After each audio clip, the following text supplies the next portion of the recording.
Hey everyone, I'm taking a break from my Doodlebug project to show you my Railtruck that I picked up off of eBay. Let's see, it's Bachmann Spectrum. What do we got here? It says On30 Railtruck with ACC, DCC, Pocahontas Lumber Company. So it's DCC on board, as it says right there, but it will run on regular DC. So let's take a quick look at this. There's the inside foam protecting stuff, paperwork, and now here is the truck. Let's move that out of the way. And here we go. This is our driver and the snowplow that are optional pieces. And I don't know what this little piece is. And there was, where'd the dummy plugs go? Oh, there's the dummy plugs. They fell out. These are the little dummy plugs. The little dummy plugs that go into the DCC board for running it on a DC layout instead of DCC.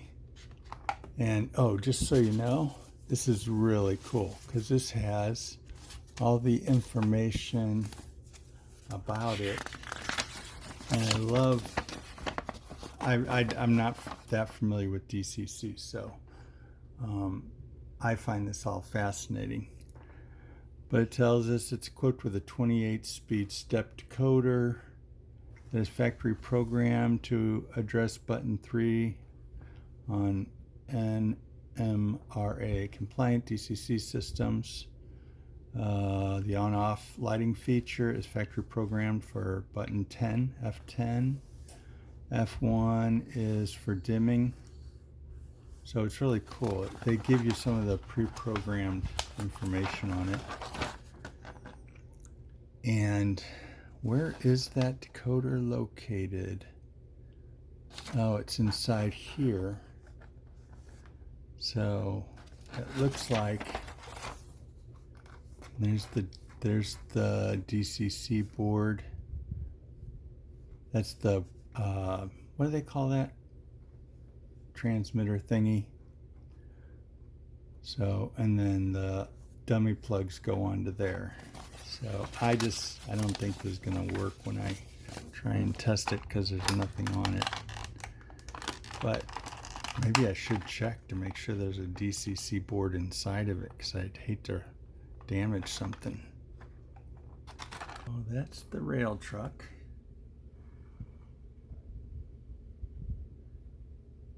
A little nervous about putting any power to this. I don't want to damage anything on there.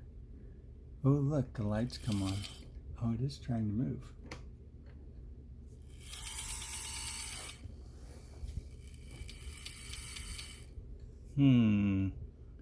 Well, it was listed as not running.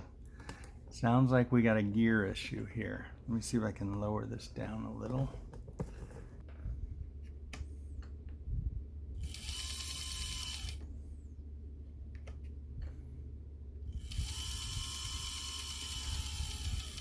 So it appears that there is a electrical or a gearing problem in this.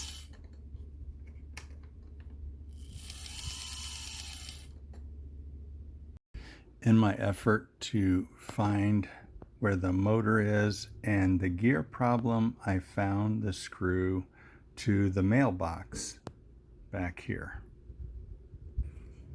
It is the little screw here between the differential in the axle and the back of the deck of the truck, Railtruck.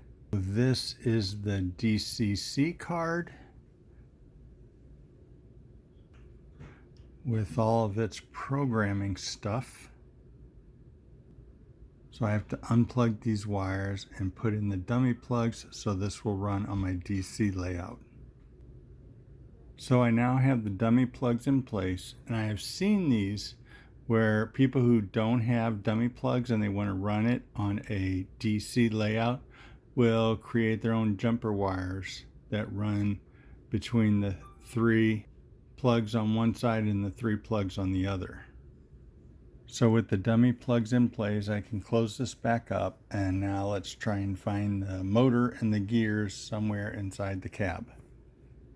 Alright, so we can see here all this is working. There's a clicking sound, so I'm concerned that maybe these plastic gears have some boogers on it because I broke the seat, the clip for the seat cover. But I've got the contacts on the track, the front wheels are on the track, so this has a great wiring system. Make sure you got consistent power to the motor. So the motor's working. So the problem has to be somewhere between the drive shaft and the differential back there. And I'm going to have to get this figured out. I am at the point where I have the front truck back on here, and this goes together kind of like a N-scale locomotive that there's very little soldering or wires on it. It's just brass contacts touching other brass contacts, and you can see right here the wheels are being rubbed against by a brass contact, and that brass wraps around, and it is spring loaded. And where are we at? Presses, oh there it goes around, and it presses right there against the brass contact on the bottom. And then that piece of brass has the plate, that's a brass plate like that the brass contacts now for the motor are connecting, pressing against that plate. Nothing's really soldered, and it kind of bothers me. So I might look into doing some extra soldering. But I've got all the gears back in place, and there's the drive axle right there, and it comes in down here, and now I've got to run that back here and put my new rear axle with gear in place. This is part of the original drive shaft, and I have a brand new drive shaft, and here we go, and this is the new drive shaft. So I'm going to go through all the pieces. See those white gears? It seems like the white gears must be a replacement for the original black gears. Maybe the black gears are cracking or breaking or something. So I'm hoping that these white are an indication that it's going to be better running. So let's get back to work on this. I want to show you how I fixed this. This side of the motor cover, gearbox cover, broke, and it's got a big scallop right here. So I had to get it. I need to cover this up because I consider this a flaw in the design. Can we zoom in on this? All right, let me get my little pointer here. This piece right here, this is what holds the the drive shaft in place in this whole gearbox thing. Problem is, it's part of this top, and you break this, you break one side, and you're gonna lose the ability to hold that down tight. So I tried to make a new one out of styrene. You can see my pencil marks where I was trying to cut a notch, but the styrene just wasn't working for me.